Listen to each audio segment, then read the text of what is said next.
Hey, welcome. So, you're thinking about importing goods into Brazil? It can feel like you're staring at a blank map, right? Well, in this explainer, we're going to hand you that map, a clear, step-by-step guide to help you navigate the entire journey without getting lost. I mean, really think about it for a second. That smartphone you've got your eye on, that specific bottle of wine, or those high-tech parts for a factory, they don't just magically appear. There's a whole complex, regulated, and honestly, kind of fascinating journey they have to take. And that's exactly what we're here to do. We're going to untangle all that complexity for you. We'll break down Brazil's entire import system into clear, manageable steps, so that by the end of this, you'll have a reliable map you can actually follow. All right, so where do we even start on this map? Well, before you can even think about bringing a single item into the country, your company needs to get the official green light from the Brazilian government. This is your first major checkpoint, becoming a licensed importer. So what is this green light? It's officially called the Habilitación no Radar. Now that might sound complicated, but just think of it as your passport for international trade. It's an absolutely mandatory license from Brazil's Federal Revenue Service, and it gets your company registered in their central database. Without it, your shipments are going to be stopped dead at the border. Getting this authorization is actually a pretty clear three-step process. First, you hop online and submit your application. Then comes the really critical part. The Federal Revenue Service does a deep dive into your company's finances.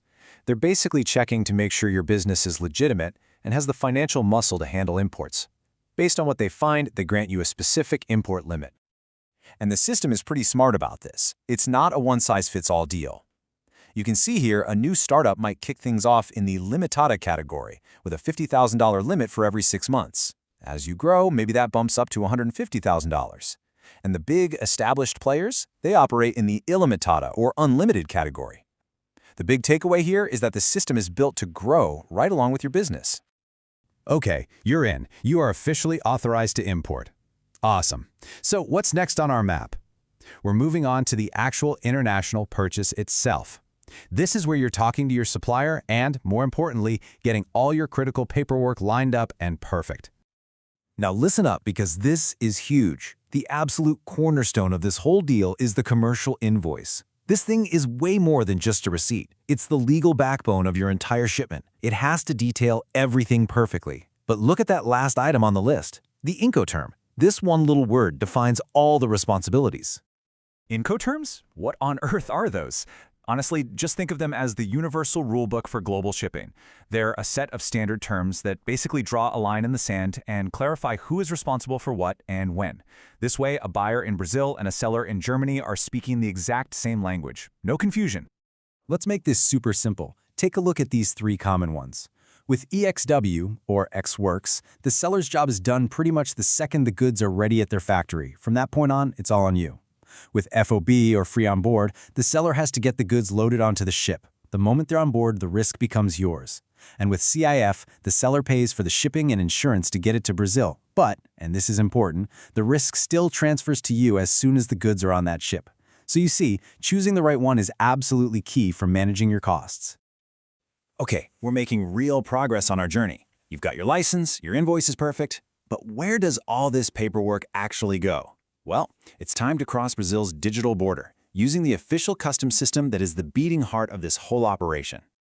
And that digital border has a name, Syscamex. This is the central hub, the main brain of all foreign trade in Brazil.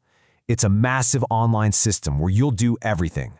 Register your licenses, declare your goods, and talk to all the government agencies. Every single official step you take is tracked right here in Syscamex.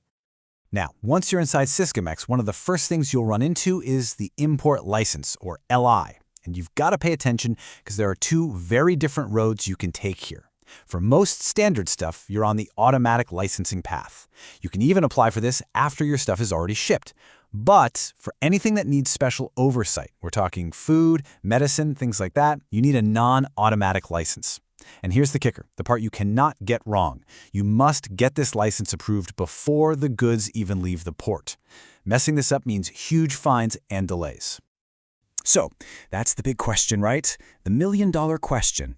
If messing up the timing is so disastrous, how in the world do you know which path your specific product is supposed to take? Well, thankfully, the system itself gives you the key to unlock that answer. And that key? It's a code, the NCM code. Every single product you can think of has its own unique 8-digit NCM code. This code is like a universal language that the Systemex system understands perfectly. You plug in this code, and boom, it tells you everything you need to know, what taxes you'll owe, which documents you need, and exactly which type of import license you have to get. We are on the home stretch now. Your goods have been shipped, your license is sorted, and the vessel is pulling into a Brazilian port. It is time for the final checkpoint, clearing your goods through customs.